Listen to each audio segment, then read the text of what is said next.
Muchas gracias. Muy buenos días a todas, a todos, a la ciudadanía que nos ve por las redes sociales. Con su venia, diputado presidente.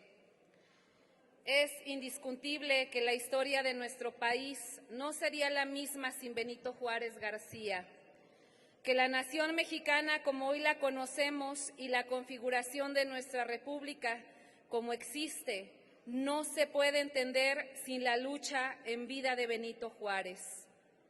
Sin embargo, en la historia positivista o de bronce, muchas veces se destaca a Benito Juárez de una manera individualizada, dejando en un segundo plano las circunstancias cruciales para comprender en su totalidad el periodo que consolidó la independencia ideológica de nuestro país y la vida jurídica basada en los derechos y libertades que hoy disfrutamos como pueblo. Una de las circunstancias es que Benito Juárez formó parte de una generación de libre pensadores, extraordinariamente brillantes, que en lo colectivo formaron el grupo que le permitió llegar a ser presidente. Un grupo dispuesto a poner la vida con tal de transformar la nación, porque veían un bien mayor y un proyecto de bienestar para las vidas de todas y todos los mexicanos, porque además vivían cabalmente de acuerdo a sus principios. Uno de los grandes principios que defendieron fue la transformación social profunda en contra de los privilegios del viejo orden social, que representaba la ideología conservadora de esa época. En esos tiempos, la Iglesia y el Estado eran simbióticas, y la Iglesia era un poder fáctico, monstruoso, y además la empresa más rica de todo el país.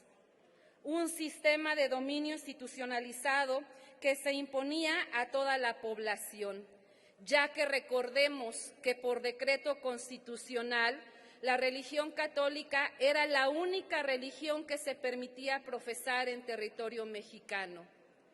Es entonces certero resaltar que la lucha por el Estado laico no fue fácil y, por lo tanto, no fue una lucha de un hombre, fue la lucha de un movimiento transformador, aunque también es justo decir que Benito Juárez hubiese sido irreemplazable y que, por supuesto, fue indispensable. Este grupo de intelectuales, Melchor Ocampo, Francisco Zarco, Guillermo Prieto, Miguel Lerdo de Tejada, Ignacio Ramírez, Ponciano Arriaga, que sumado con los gobernadores liberales del país y diversos y miles de hombres y mujeres que apoyaron la segunda transformación del país, dieron en conjunto las condiciones para que Benito Juárez pudiera lograr el legado que hoy celebramos. Además de una persona muy importante que no debería de ninguna manera quedar sin mencionar, porque siempre hablemos de la lucha del benemérito y su legado, Margarita Maza, esposa y primera dama de México, quien contra toda adversidad resistió. Una mujer que tuvo que vivir el exilio y la pobreza para acompañar la lucha de su esposo y de su nación, quien sobrevivió la muerte de 5 de sus hijos a temprana edad. Ante la incertidumbre se mantuvo firme y que hasta el día de su muerte fue un ejemplo de fuerza y lealtad.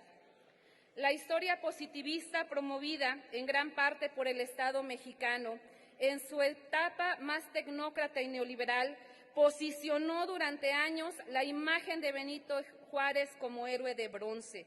En contraste, dejando fuera selectivamente etapas de su vida y el contexto y la ideología de su lucha. Y hoy, como siempre, y como anteriormente lo he señalado en esta tribuna, es necesario derrotar la visión positivista de la historia, sobre todo para quienes aspiramos a construir la vida política, jurídica e histórica de esta ciudad y de este país.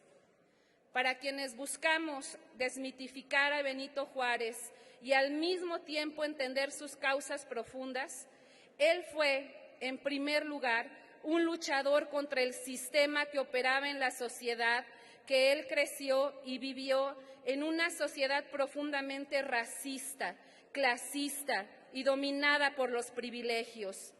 Las primeras noches que él pasó en la cárcel las pasó por litigar contra el abuso del poder del clero hacia las comunidades indígenas.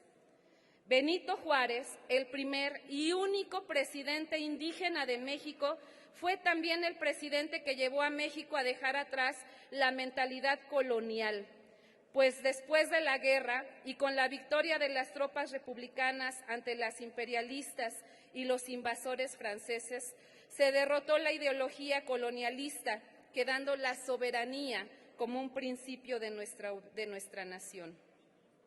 No olvidemos que también fue Juárez quien el 6 de mayo de 1861, en su calidad de presidente de México, prohibió un hecho que se daba como consecuencia de la guerra de castas, la deportación de indígenas mayas con fines de esclavitud. El principio de la igualdad ante la ley que permea en nuestra vida jurídica actual como nación, se la debemos al movimiento liberal y a las leyes de reforma.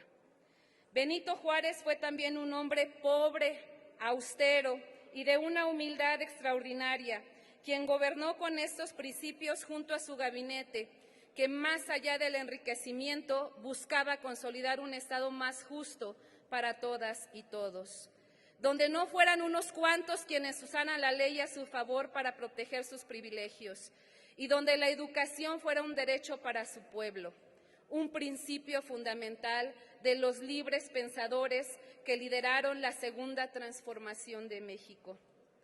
Benito Juárez fue sobre todas las cosas un defensor de la educación popular, pues como gobernador de Oaxaca fundó varias normales. Él mismo sabía que el acceso a la educación y a las ideas le había marcado como sujeto histórico. No puedo pensar en un más apropiado homenaje para este hombre que el que se hace actualmente en el gobierno de nuestro presidente Andrés Manuel López Obrador. Pues las universidades públicas y gratuitas para los hijos del pueblo llevan su nombre.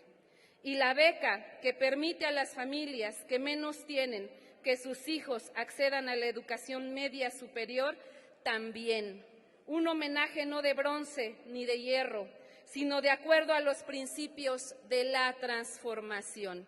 Es cuanto, diputado presidente.